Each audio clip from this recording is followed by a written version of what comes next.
Good evening. I felt I had to replay that. I played that song, "Let There Be Peace on Earth" and "Let It Begin with Me." I played it last Saturday. It was the first show of the new year, and I was going to do "Old Lang Syne," um, but I thought that was needed. And after what happened this week, I think that song is needed even more now. Let there be peace on earth, and let it begin with me. And I may use that as a theme song for a couple more live streams because I think that's something important right now with what's going on. So I hope you all are doing well, and I know upstairs I still have my Christmas lights. I work today downstairs and on the outside. My outside Christmas lights are down, and we got most of the lights down downstairs. But I still have to do upstairs, so I'll do that tomorrow. So I've been busy. I've been very busy. Um, Hopefully, having a closing this week. I have a new contract on the property. I'm working on a couple listings, so been busy, busy, busy. So I'll get to my lights either tomorrow or maybe Monday. But I like them, and it helps me keep me in a good spirit with everything that's going on. Okay, so I want to also do a little video that I did for New Year's, and if you listen to the words. It just seems so apropos. I just wanted to add that. So this is for our Happy New Year. Let me take down my caption for a second so it's all nice and clear. Okay? And let's put another little video up.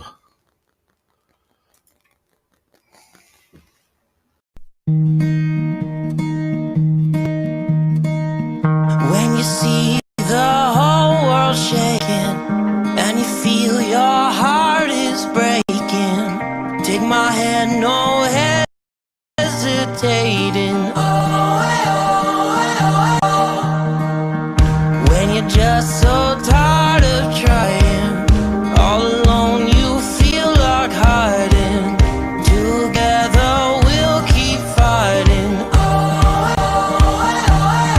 There's no stopping us. Hold on, we're gonna make it. We're gonna make it. Don't stop now. Hold on, we're gonna make it. We're gonna mountains too high we can climb it. Fearless, we'll take in the moment. There's no stopping us. Hold on, we're gonna make it. We're gonna make it. I like that. I think it's a nice theme song. But I wanted to repeat that again, trying to put us hopefully all in a good, positive mode. Okay? So I'm just checking my feed on my Samsung. My producer Leonard is still away. He's not back yet from vacation. There in his old country, they definitely go to the Epiphany, which is the 6th, and the weather wasn't too good, and he's not back yet. So he'll be back by next week. So we'll have him to help put together the show, and in case we have any guests in the audience. But okay, let's see what we're going to talk about this week, which is today is Saturday, a little bit after 7, and it is January 9th. But what are we going to talk about this week? And it's time for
Okay, then. So that'll be the question for this week and what we're going to discuss. And why not wait until spring? And this goes for both buyers and sellers.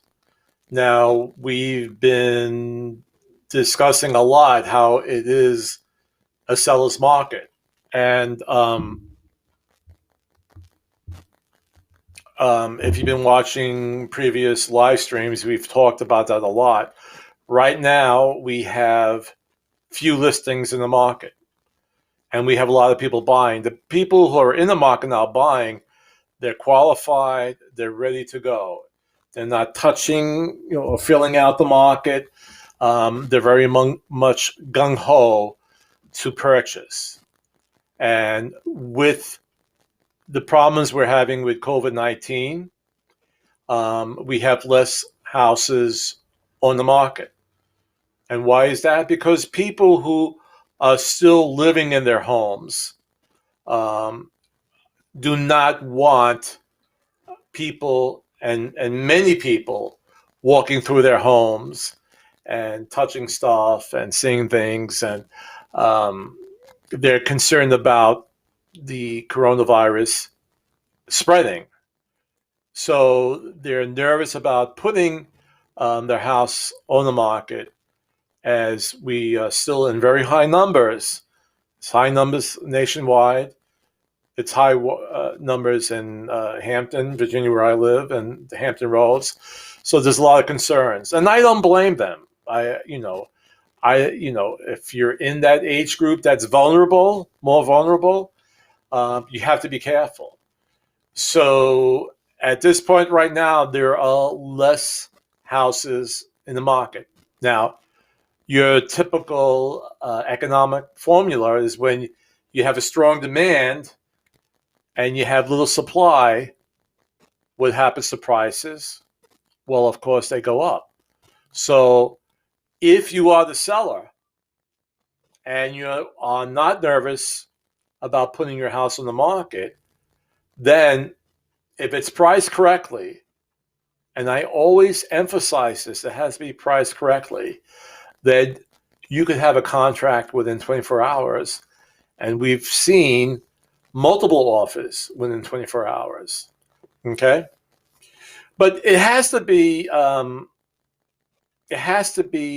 priced correctly. And I'm going to take a moment to stop and talk about that right now, because just an experience I had last week with a purchase, and we came in a full price offer. We asked for a little bit more back in closing cost assistance than usual because it was in a flood zone. So then we didn't hear back from the seller's agent right away, and it seems they were dragging their feet on it. And they said, "All right, but can we? We'll give you 3%, but not. This was not going close to like 4% of the purchase price." And then after doing some computations with my buyer, he said, "All right, maybe I could do the 3%, and I'll have the money for the flood insurance." You see, when you have to get flood insurance, and this is another side note, you have to pay the first year up front. So let's say after that year, the flood insurance, if you break it down, just to make it simple, let's say the insurance was $1,200 a year. Well, that would make an extra $100 to your mortgage payment, right? But the first year you have to pay that up front. Okay, so that's a closing cost that has to be paid. So that's $1,200 on top of your bank fees, your origination points, your prepaid expenses. So it gets higher for that reason. So we said, okay, well, we could do the 3%. And they actually verbally countered at the 3%. It wasn't in writing. Well, or let's say they emailed it back. It wasn't crossed out of the contract and initialed or whatever. And so we said, okay, we'll meet you at that. And then all of a sudden they said, okay, we're only going to pay 2%. And I talked with my broker. It seems that with this type of market, the sellers is, they feel they have the upper hand and they could draw the cards in their favor as much as they can. So, but what's happening also in this mix is that the appraisals are not coming out to what the sellers, with the help with their listing agents, these values are not coming out to where the appraiser is meaning that. So let's say if the seller and the listing agent believe that the house is worth $250,000, and they did comps and they seen other houses in the area for 235, 240, and they said, all right, let's push it a little bit. We have more upgrades or whatever. And the appraisers are coming down actually a little bit lower. And maybe the appraiser is doing it just to get a hold of the market before it gets crazy, where prices really shoot up too much and becomes over inflated. And then we're going to have a repeat of 2007. So it's very possible that the appraisers are putting like caps on it, just safety caps, to make sure we don't have a repeat of 2007. But again, the importance of pricing it correctly and fairly, the sellers have a great benefit now, because if they put a house on the market, they could have it sold within 30 days. So that's their benefit. And prices are higher, but we can't go crazy with the prices right now, okay? Especially when it comes to listing the properties and being the seller agent. You have to, you really substantiate your reasons for pricing the property, especially if it might be a little bit higher than the comps in the neighborhood, okay? The comparative market analysis, the other homes in a 1 mile radius with the same amount of rooms, bedrooms, the same amount of baths, the square footage is about the same, if it has a garage or whatever. It has to be, within reason, okay? So that's very important. So, but again, if you are the seller, you have the benefits right now. It is a seller's market right now. And if you're able to put it on the market at this time, and then rather than wait to spring or the summer, it will definitely be to your advantage. Now, I have to take a little sip of water. I'm a little dry. I'm sorry. Now, if you've been watching my earlier live streams, I've been always saying two things have to happen to make sure that, well, both our economy is strong and now real estate market is strong, is that we have to get in control of COVID-19 and that we need another stimulus package. Well, we got another stimulus package. It wasn't as great as we wanted it to be. And when President-elect Joe Biden gets in, there's talk that he'll send out more of stimulus checks out. We've gotten some extensions or extensions on people being foreclosed upon and or being evicted from their homes. So I'm getting a question from a client right now, but I don't know if he knows I'm online. Hold on for a second. Let me just. I apologize.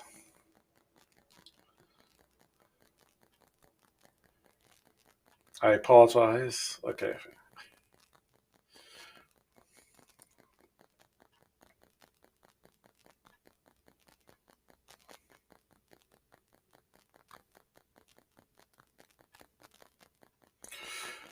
So, okay, sorry about that. So, what was I was saying? Okay, so we're talking about the COVID-19. So two things have to happen. And one, that, like I said, we have to get in control of COVID-19. And number two, we need those another stimulus check and or extensions on um, people being evicted, being foreclosed upon, with the money going to private businesses. I saw in the Daily Press today, and it actually might not have been in Saturday's Daily Press, but it was an alert that I got on my phone, and it was an article showing all the businesses in Hampton Roads that have closed before during COVID-19 and because of COVID-19. And the list is pretty big. It was not only restaurants, it was retail stores, was other type of businesses. And so it's a deep impact on our economy. It's not anything to be taken lightly. So we need, and when I say taken like that, it's important. I mean, this is going to affect our economy in the long run, right? It's going to keep on snowballing, okay? Because as this snowballs more and more and more, as more businesses close, that affects that person who's paying rent or paying a mortgage. It just continues the spiral path downward, right? When I see, for example, when different venues close, where we go to concerts, when we go to shows.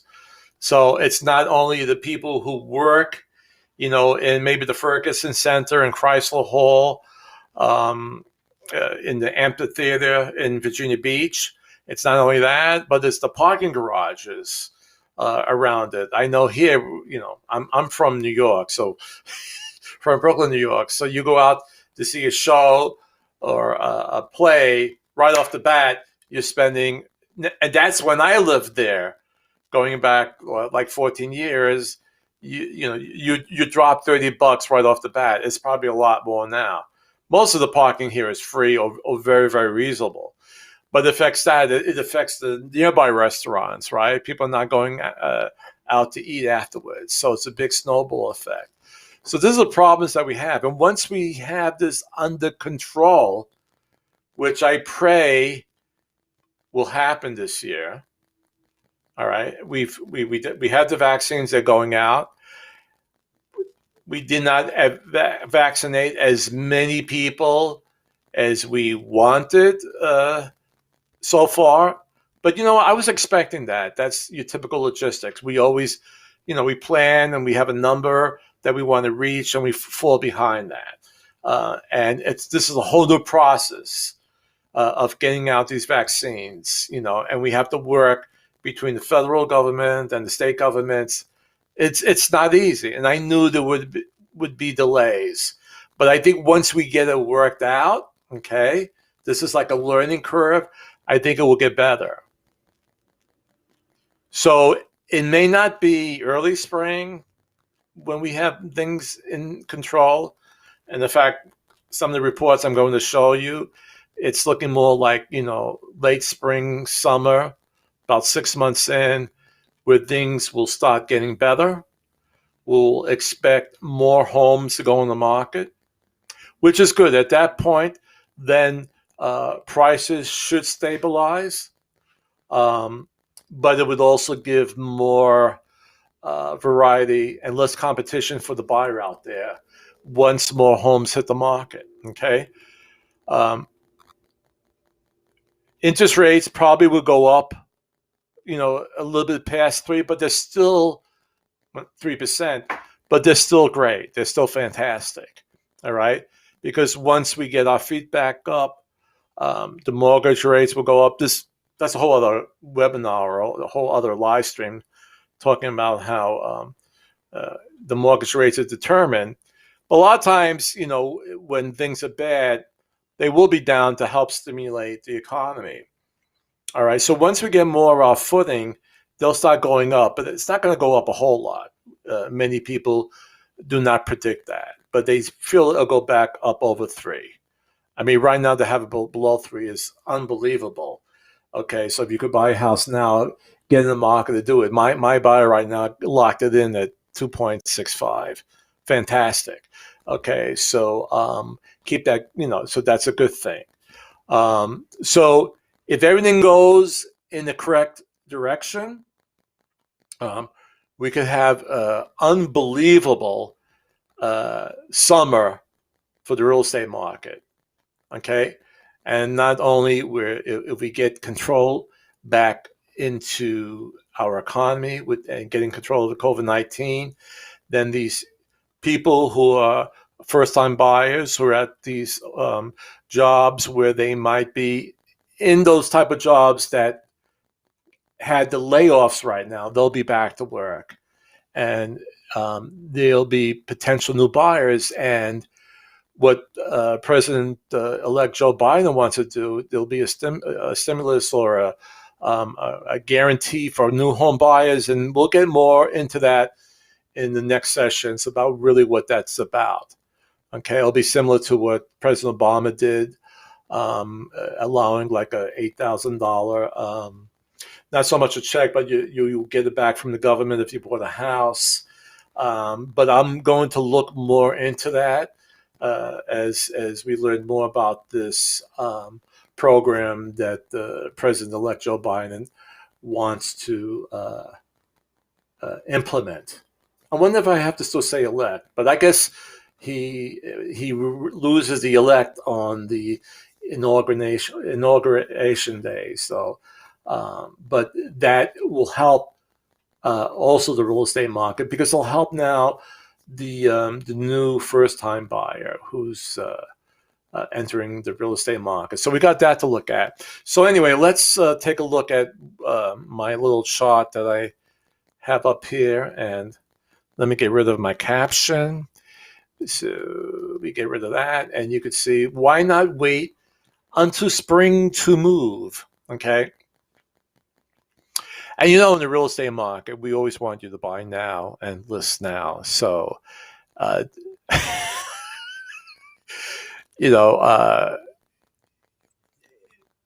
it's just we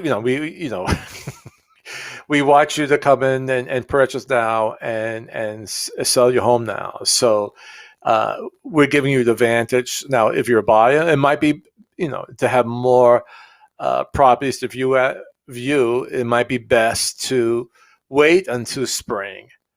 Okay, but there's a good chance that the rates will go back up again, and again, they're not going to go crazy, but they'll be over 3% later on this year. Okay, so let's go down here. So mortgage rates are historically low. In 2020, mortgage rates hit all-time lows 16 times. Continued low rates have set buyers up for significant long-term gains. In fact, Realtor.com notes, this means homes could cost potentially tens of thousands less over the lifetime of the loan. So basically, for 30 years, if you could save on the mortgage like $200, $300 a month, as opposed when it's about 3.5%, 4%, when you times that by 12 months and then you times that by 30, you are talking tens of thousands of dollars. So essentially, it's less expensive to borrow right now. Okay. Now, equity is growing, and that's more so for the seller side, because as your home values go up, you will then have more equity. Okay, there's more of the house that you own that's not being paid by or halfly owned by the bank, right? So if you buy a house for $100,000, and let's say right off the bat, and let's say you put down $10,000, okay? So you own $10,000 worth of the house, and 90% is owned by the bank. But let's say if that house value would go up to 120, now you own $30,000 of equity in your house. Okay, so this is a good thing. Home prices are appreciating. Now, this goes either way, because if you buy your house now, at the very beginning of 2021. And you could also receive equity because the values are going up. So right away, as a new home buyer, your equity could increase during this year without you have to be paying down your mortgage, right? You're paying down your debt, but your home value could be increasing, giving you more equity in the house. And just a little side note: at the beginning of your mortgage, the majority of your payment is going to interest, not principal. Okay, so it's going to take you a while. Usually, after 15 years on the 30-year mortgage, you're really making a dent into your principal. But at the beginning of the year, it's a very small percentage that goes to your principal. And again, over here, what we discussed about, there are not enough homes for sale. With today's low inventory of homes on the market, which is contributing to this home price appreciation, sellers are in the driver's seat. The competition is high among buyers, so homes are selling very quickly. Making a move while so many buyers are looking for homes to purchase may mean your house rises to the top of the buyer pool. Selling your house before more listings come to the market in the traditionally busy spring market might be your best chance to shine. And traditionally, the spring is the best time, or it's a great time for real estate agents, because that's when a lot of people are entering the market. They're looking for homes for, especially if they have children and they want to get this all done. So by September, they are set in the new school district. So the spring and early summer are very busy for us real estate agents. Okay.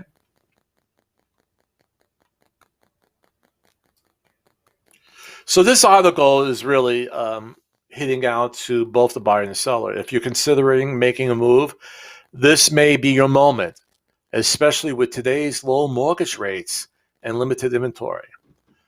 Let's connect to get you set up for the home buying success in the new year.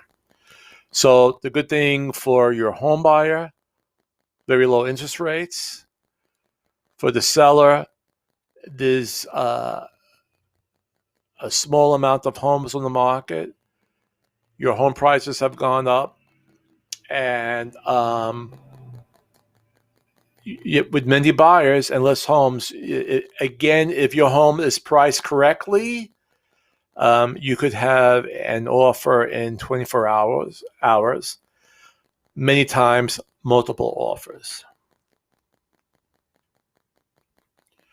This other article here basically reiterates what we just talked about right now. But there was one thing here.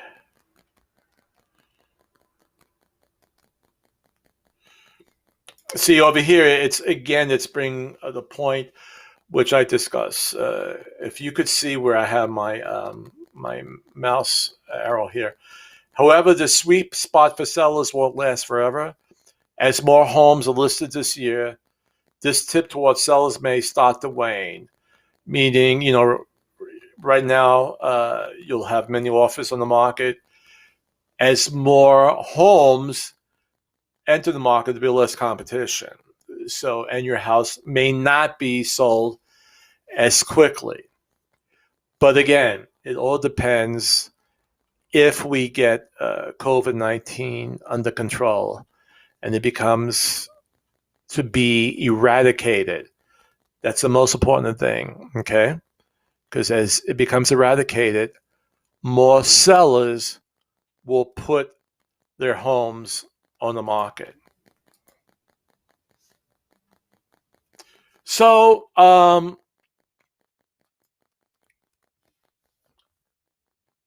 that's all I wanted to cover today. We're almost on for about a half hour now, and I don't want to keep it more than a half hour because I don't want to lose you. But just to recap, As a buyer, start looking. I mean, the rates are really low.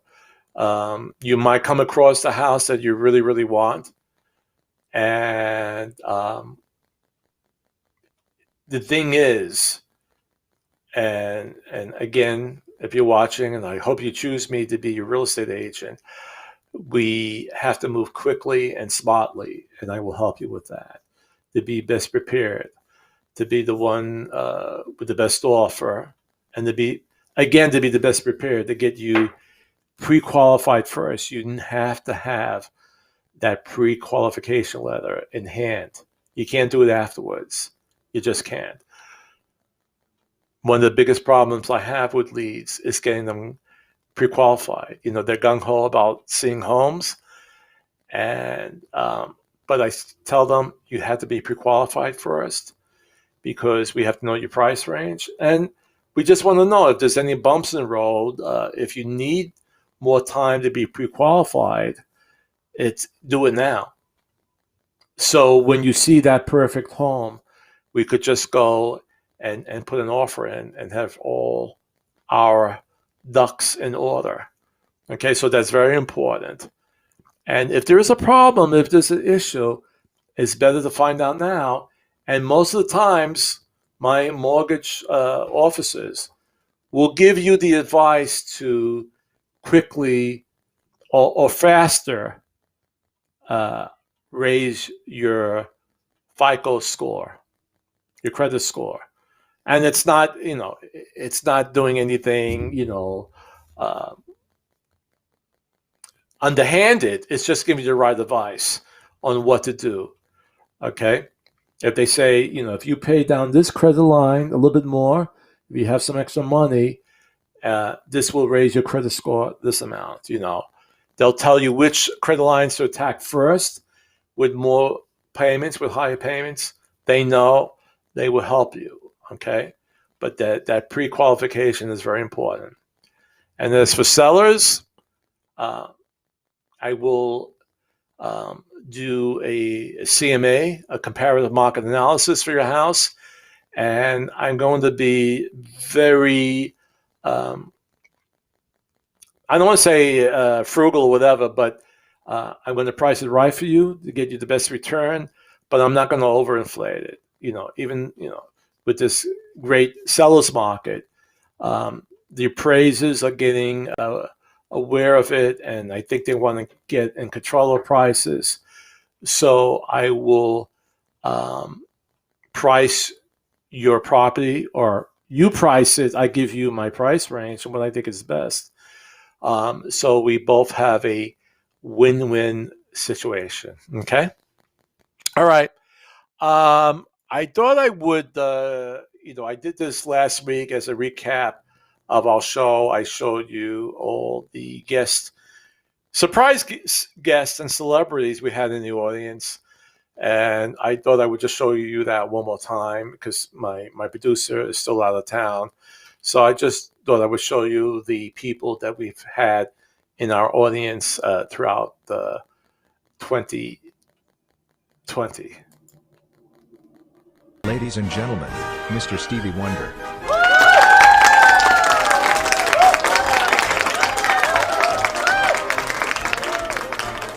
Ladies and gentlemen, Mr. Humphrey Bogart. Ladies and gentlemen, Mr. Irving Berlin.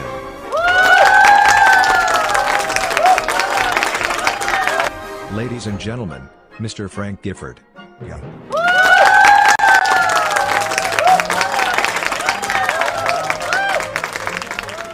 Ladies and gentlemen, the eminent Pope Francis.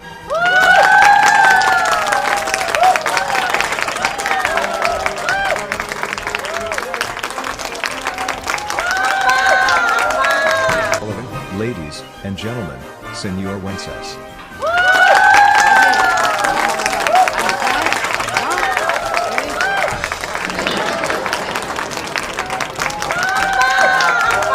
Ladies and gentlemen, the Flying Zacchinis.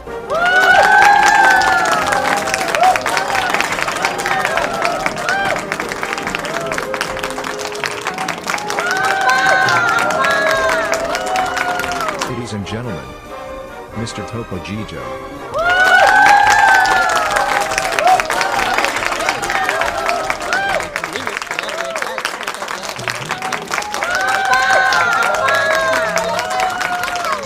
Ladies and gentlemen, Mr. Robert De Niro.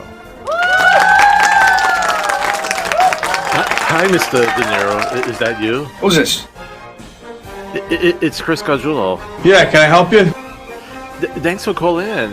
Have you watched the show? Yes, I did. What are your thoughts? Could you at least try maybe to consider another profession? Mr. De Niro. Well, anyway, thank you everybody for watching the show today. And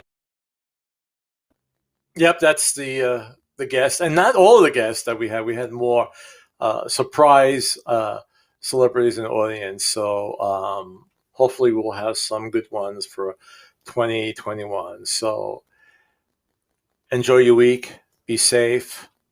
Wear your mask.